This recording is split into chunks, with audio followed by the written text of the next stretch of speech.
动画正播到王子剑指向怪兽的时候，有人推开了门。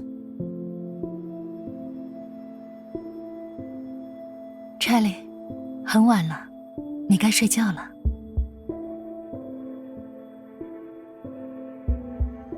听见来人的声音，我欣喜地张开双臂，投入妈妈温暖的怀抱。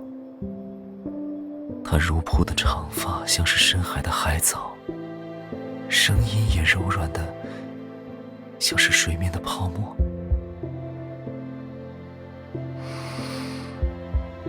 埋在她怀里，呼吸着她身上清甜的花香，我开始诉说着今天在学校的见闻。教室窗台的花开了，下午茶的蛋糕很美味。有个小朋友摔倒了，哭得很伤心。那你呢？是不是有乖乖的？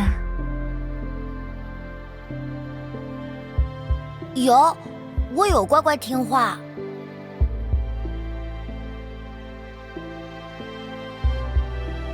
我决心隐瞒将那个小朋友绊倒的事情。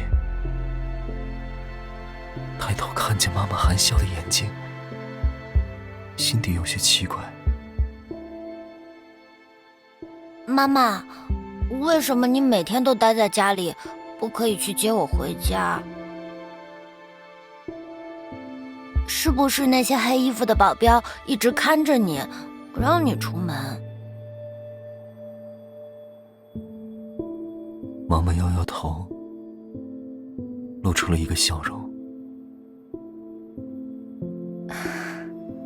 不是的，家里需要忙的事情很多，妈妈没有时间出去，而且爸爸也不喜欢妈妈出门。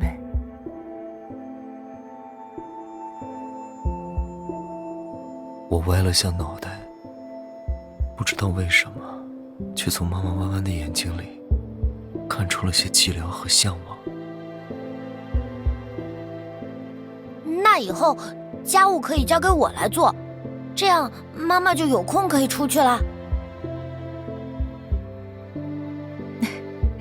小傻瓜，如果你留下来帮妈妈做家务，那谁去上学呢？妈妈笑着，伸手点了点我的鼻尖。我撅起嘴，有些不满妈妈依旧将我当个小孩子看待。可是学校的其他小朋友都可以和爸爸妈妈一起去游乐园，只有我每次都是和保镖叔叔一起去的。我也想和妈妈一起去游乐园。妈妈，你去过游乐园吗？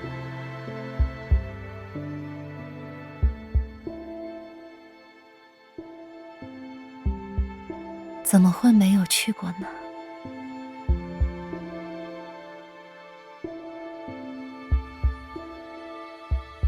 他的眼里闪过一抹怀念。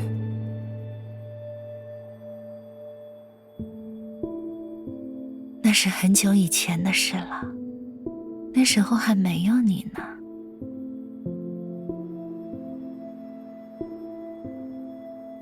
我和爸爸在游乐园里一起坐旋转木马和摩天轮，买下了最大的棉花糖和红心模样的气球。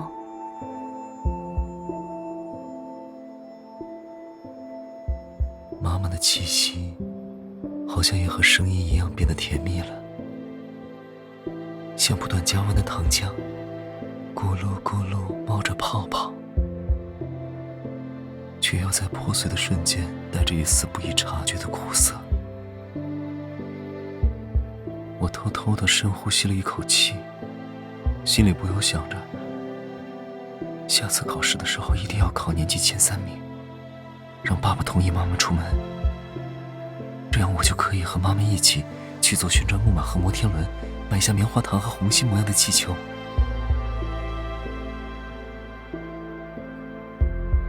妈妈，你下次要和我一起去游乐园。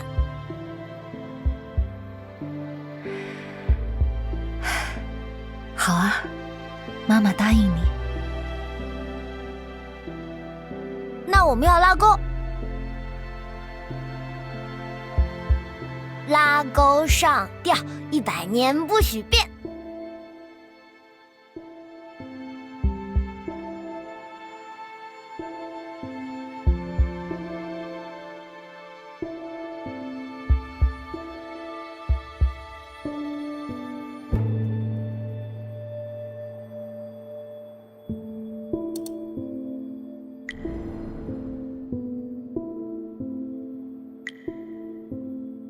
查理，想不想和妈妈一起去游乐园玩？一天炎热的午后，妈妈突然这样问我。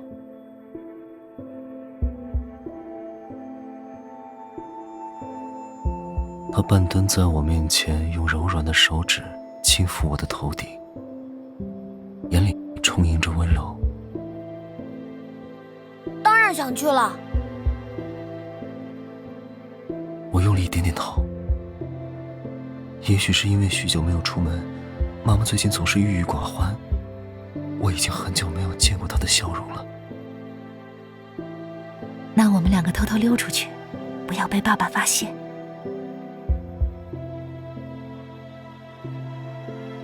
好啊，好啊。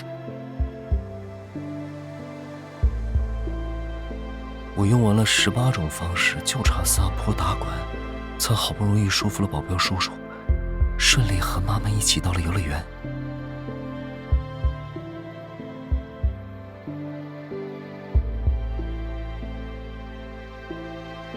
游乐园里的小朋友很多，他们都被爸爸妈妈牵着手，脸上挂着纯真的笑容。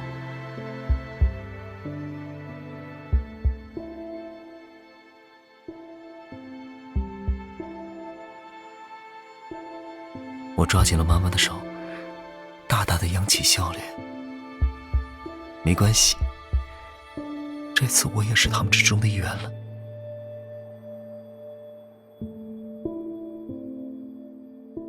妈妈，我们要去玩什么？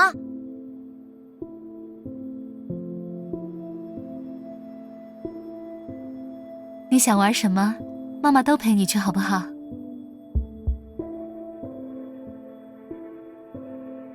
那我要先去旋转木马，再去摩天轮，然后还有……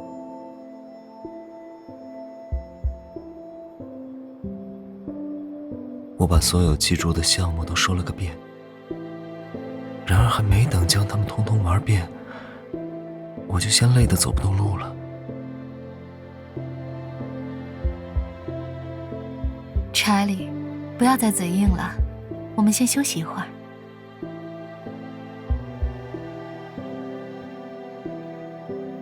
妈妈将一只最漂亮的、最大的紫色气球系在我的手腕上。妈妈找了一下，没有红心模样的气球，这个是不是也很好看？我喜欢这个颜色。我不停地摇晃着手，看着头顶的气球跟着飘来飘去，被黄昏的落日映得镀上了一层金光。你就在这里等一会儿，妈妈去给你买一个巧克力甜筒。听见这句话，我立马扭过头，紧张地看着妈妈。我也和你一起去。刚才是哪个小朋友说自己一步都走不动了，想要妈妈抱来着？妈妈弯下腰，刮了下我的鼻尖。你在这里乖乖等我。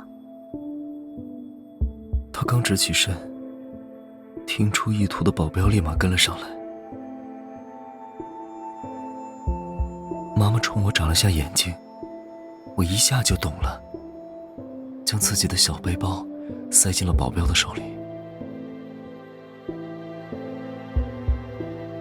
叔叔，你帮我拿着，不能走太远哦。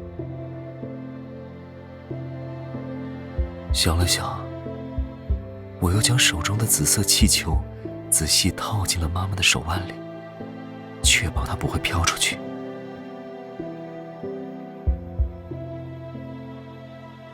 这样，只要远远的看到气球，就知道是妈妈回来了。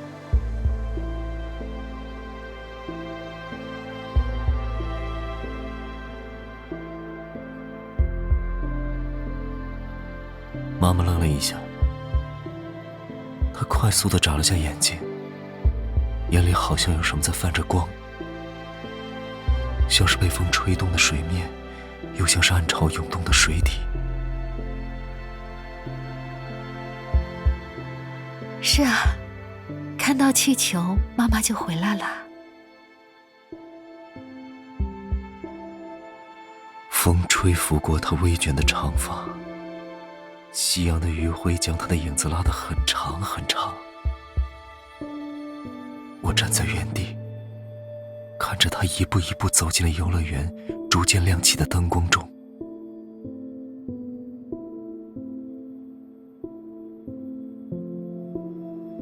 远远的，还能看见那个紫色的气球飘扬在上空。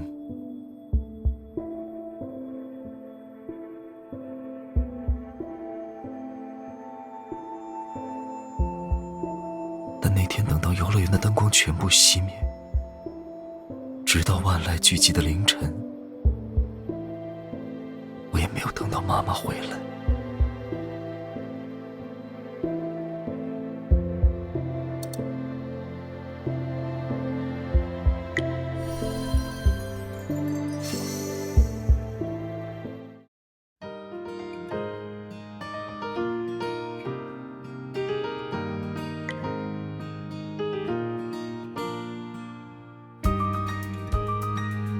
不用这么紧张，待会儿进入火场，跟紧我就好了。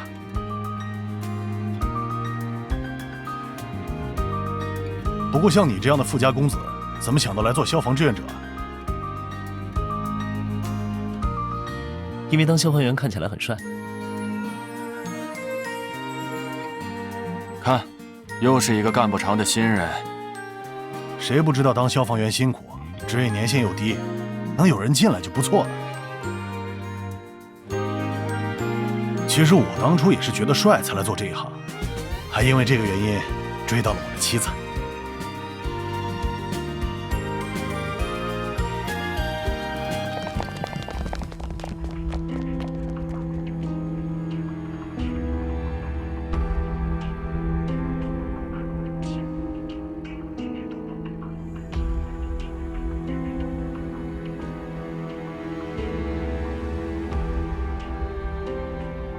马克，他在这里。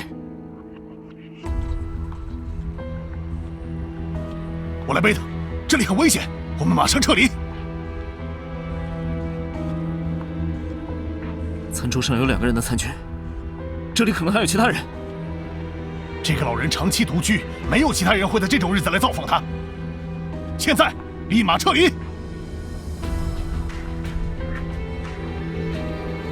你先撤离，再给我5分钟。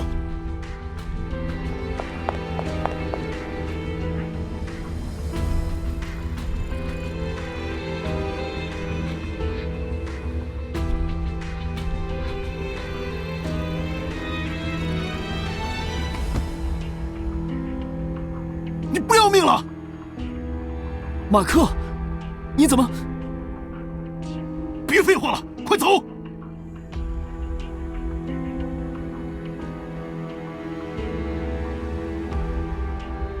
我不想再看到有像你这样不听指挥、不听命令、胡乱行动的蠢货牺牲在我面前。谢谢你刚才救了我，但我坚持我没有做错。消防员的职责就是灭火和救援，我只是在履行自己的职责。救援并不代表着要以牺牲自己为前提。接下来几天，你不用再跟着出警了，回去写一份检讨交给我。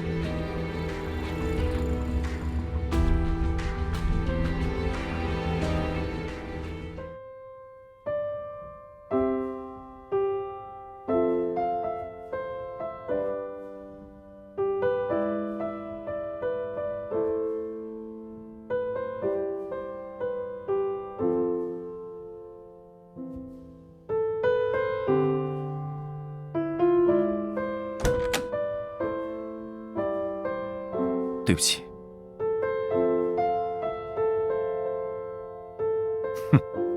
检讨写完了吗？如果少于3000字，就别回队里了。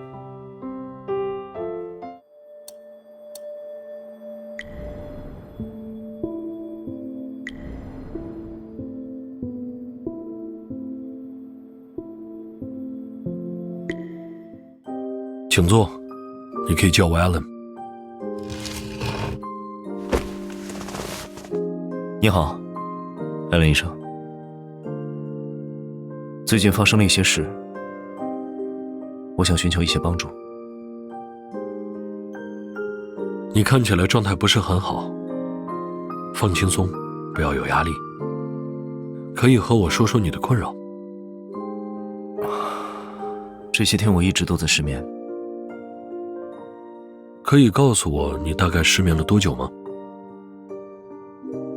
其实我已经持续失眠了很长一段时间，但最近依靠药物也无法入睡。我尝试了很多方法，都没有任何作用。我还是整夜都睡不着，只能看着天空慢慢亮起。睡不着的时候，你在想什么？想很多过去的事，最近发生的事，也可能什么都没有想，就像被浓雾塞满，什么都理不清。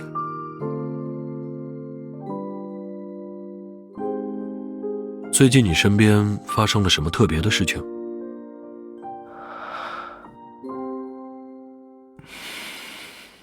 我的一位朋友，也是很尊敬的长辈，在半年前过世了。这半年他一直出现在你梦里吗？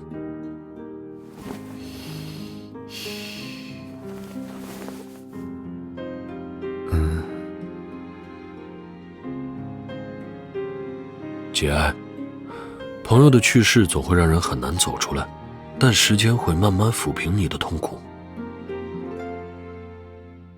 时间真的能抚平痛苦吗？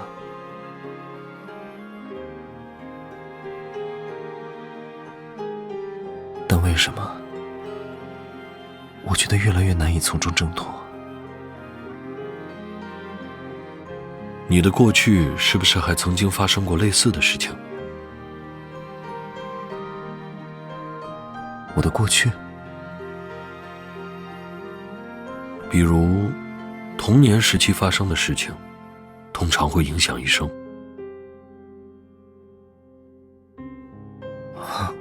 我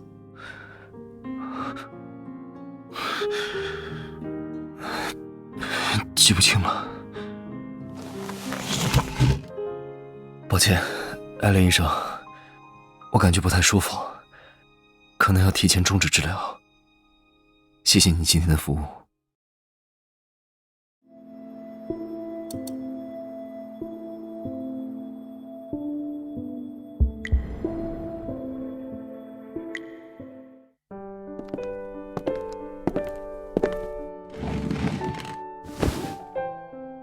你今天的状态看起来不错。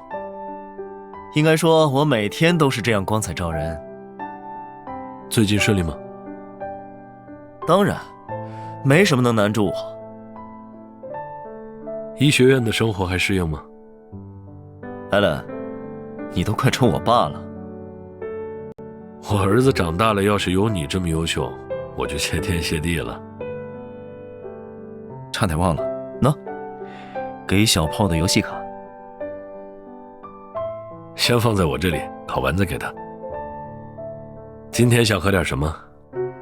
奶茶还是冰巧克力？不，偶尔也想试试其他的。你这里有没有红酒？红酒？你能喝吗？不是一口就醉？我可以喝半口。正巧有一瓶，不过是在超市买的。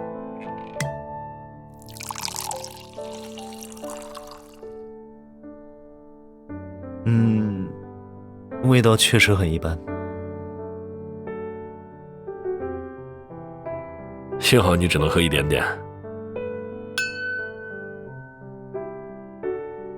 至少它可以让我更放松一点。最近还失眠吗？已经比之前好很多了，至少我已经在逐步减轻药物的剂量。今天想聊些什么？我们来谈谈你过去发生的事。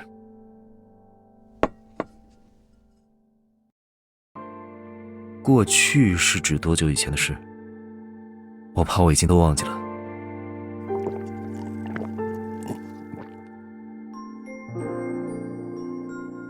那关于你小时候，还记得什么？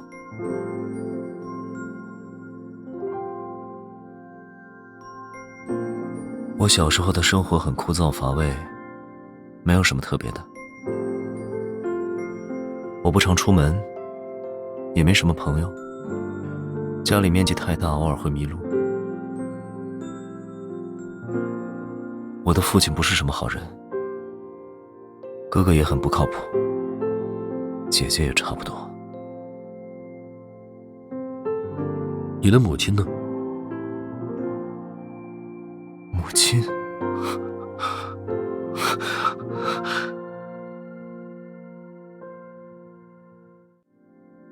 你不想提起她吗？不是，只不过……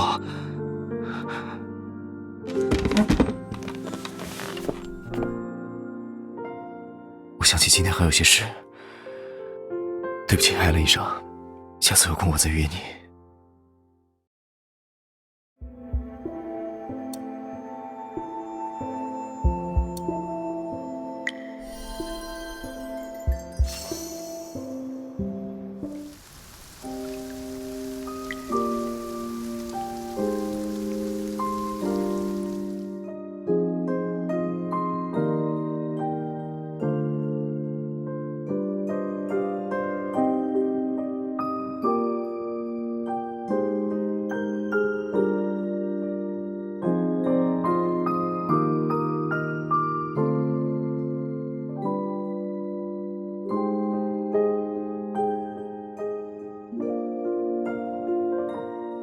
查理，我想去一趟理发店，在里面待了1周，头发长了不少。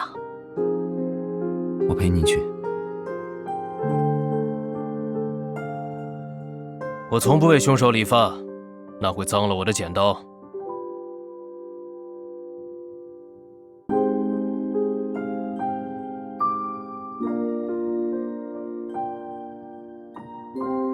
查理，我就要离开这个地方了。离开前，老师给你上最后1堂课。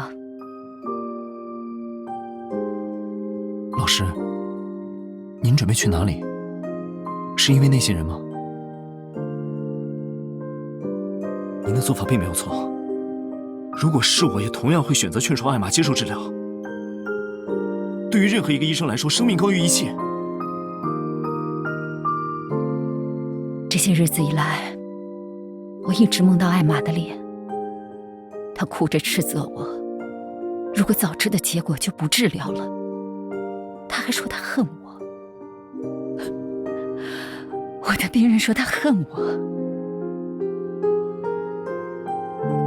这么多年来，我从来只考虑能不能将病人治好，却从没想过救下人后，他们该如何去面对之后的生活。